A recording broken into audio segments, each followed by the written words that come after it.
মঙ্গলবার ছিল কলকাতা পুরসভার বাজেট অধিবেশনের শেষ দিন। এদিনও একাধিক ইস্যুতে চলল শাসক বিরোধী তরজা। অধিবেশনের শুরুতে বক্তব্য রাখতে উঠে জলাভূমি ভরাটের অভিযোগ নিয়ে সরব হন সজল ঘোষ। পাল্টা বিজেপি কাউন্সিলরের আনা অভিযোগ অস্বীকার করেন মেয়র। জলা বোঝানো হবে না, জলা বোঝানো হচ্ছে না।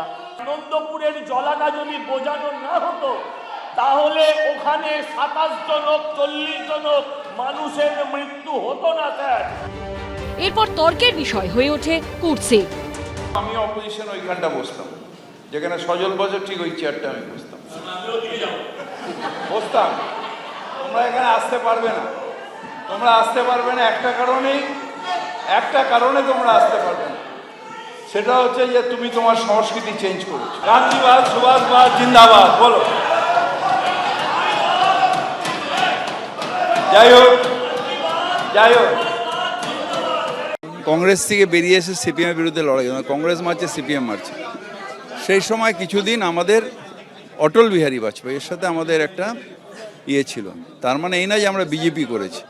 ওরা যেরকম নিজেদের কাপড় চেঞ্জ করে বিজেপি করেছে, আমরা তৃণমূল কংগ্রেসই করেছি।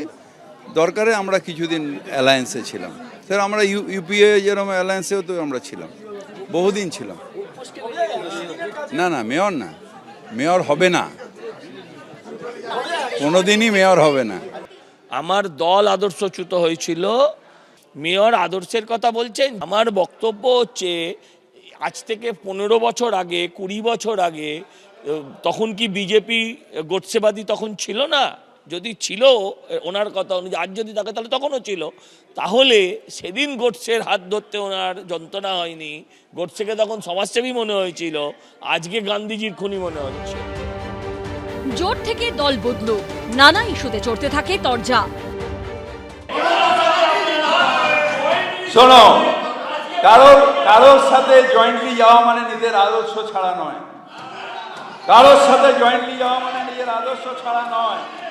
নিজের আদর্শ ছাড়া যখন গান্ধীর থেকে গোডসের দিকে যাওয়া হয় তখন আদর্শ ছাড়া। তৃণমূল বিজেপির এই বাগযুদ্ধ নিয়ে কটাক্ষ ছুড়ে দিয়েছে বামেরা। দুজনেই তো তাই, প্রত্যেকে ওরা দুজনেই তো দলবদল। মেয়র সাহেবও তো কংগ্রেস ছিলেন, কংগ্রেস থেকে টিএমসি, আর বিজেপিও তাই, সেই অবস্থাটাই হয়েছে। এটা কি বলবো, এটাই হচ্ছে সিস্টেম। মানুষের কাছে প্রকাশ করছে তাদের ভেতরে একটা সামনে লোকালয়ের সামনে দূরত্ব, ভেতরে ঠিকানা। জোট তরজা থেকে জমি ভরাট, একাধিক ইস্যুতে তপ্ত হলো কলকাতা পুরসভা। অর্ণব মুখোপাধ্যায়ের রিপোর্ট, এবিপি আনন্দ, কলকাতা।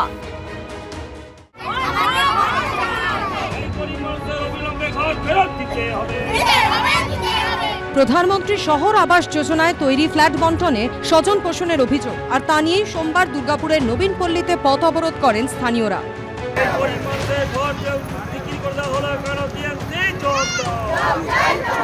তো মাথার উপরে ছাদ নেই, আমরা তো যাযাবর। আর এই ঘরগুলো বিক্রি হয়েছে আপনার বহিরাগতদের। বলছে ডিএমসির লোক আমাদের ঘর থেকে গিয়ে টাকা নিয়ে এসে আমাদেরকে ঘর হ্যান্ডওভার করেছে, তোমাদের যা বলা ডিএমসির লোককে গিয়ে বলো। দুর্গাপুর পুরসভার 23 নম্বর ওয়ার্ডের নবীনপল্লীতে প্রধানমন্ত্রী শহর আবাস যোজনায় তৈরি হয়েছে এই আবাসনগুলি। এই প্রকল্পে কিছু টাকা দেয় কেন্দ্রীয় সরকার, কিছুটা রাজ্য সরকার এবং কিছুটা দিতে হয় উপভোক্তাকে। দফায় দফায় এই আবাসনের ফ্ল্যাট বণ্টন করছে দুর্গাপুর পুরসভা। সোমবার দেওয়া হয় দলিল। সেদিনই তৃণমূল পরিচালিত পুরসভার বিরুদ্ধে অস্বচ্ছতার অভিযোগে সরব হন স্থানীয়রা। বাড়ি পাইনি, ভোটের জন্য এটা মানে দেখাচ্ছে লোককে যে আমরা সবকিছু করছি। প্রধানমন্ত্রী শহর আবাস যোজনা প্রকল্পে এই যে বাড়িগুলি নির্মাণ হয়েছে, যারা এর মধ্যে বাড়ি পেয়েছে, যারা অযোগ্য, যাদের পাওয়ার কথা নয়, তা সেরকম লোক এখানে স্থায়ী পেয়েছে। অন্যান্য লোক অনেকে সুযোগ সুবিধা পেয়েছে এই জায়গায়, এমনটাই স্থানীয়দের একাংশের অভিযোগ। উপভোক্তাদের এই অভিযোগকে হাতিয়ার করেই সরব হয়েছে বিরোধীরা। 408 জন আবাস যোজনার প্রাপকের নামের তালিকায় এমন কিছু নাম দেখা যাচ্ছে যে নাম ওই এলাকার তারা বাসিন্দা নন। দেখা যাচ্ছে এমন কিছু নাম, তারা কেউ ডিএমসিতে চাকরি করেন, এরকম হচ্ছে তাদের কেউ রিলেটিভ, কেউ নেতাদের আত্মীয় স্বজন। এই স্বজন পোষণের বিরুদ্ধে ওখানকার মানুষ আজকে হচ্ছে বিক্ষোভ দেখাচ্ছেন। যারা পেয়েছে ডিপিআরে যাদের নাম, আপনারা লিস্টটা দেখে নেবেন। মানে যে সমস্ত মানুষদের লিস্ট ওই সময় তারা তৈরি করে দিয়েছিলেন, সেই লিস্ট অনুযায়ী দেওয়া হচ্ছে। যারা টাকা অলরেডি দিয়েছিলেন, টাকাটা দেবেন সরকারি, তবে তো দেওয়া হবে। তো যারা বলছেন যে আমরা তখন দিতে পারিনি, আমরা এখন দিতে ইচ্ছুক, আমরা বিবেচনা করে দেখে নিয়ে সেই মানুষগুলিকেও দেবো। চেয়ারম্যান এই দাবি করলেও স্বজন পোষণের অভিযোগে সোমবার দফায় দফায় পথ অবরোধ করেন স্থানীয়রা। রাস্তায় বসে চলে বিক্ষোভ কর্মসূচি। Manoj Bandyopadhyay report, ABP Ananda, Paschim Bardhaman.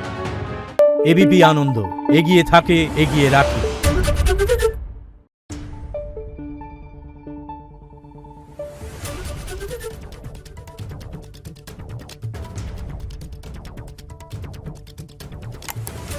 Thank you.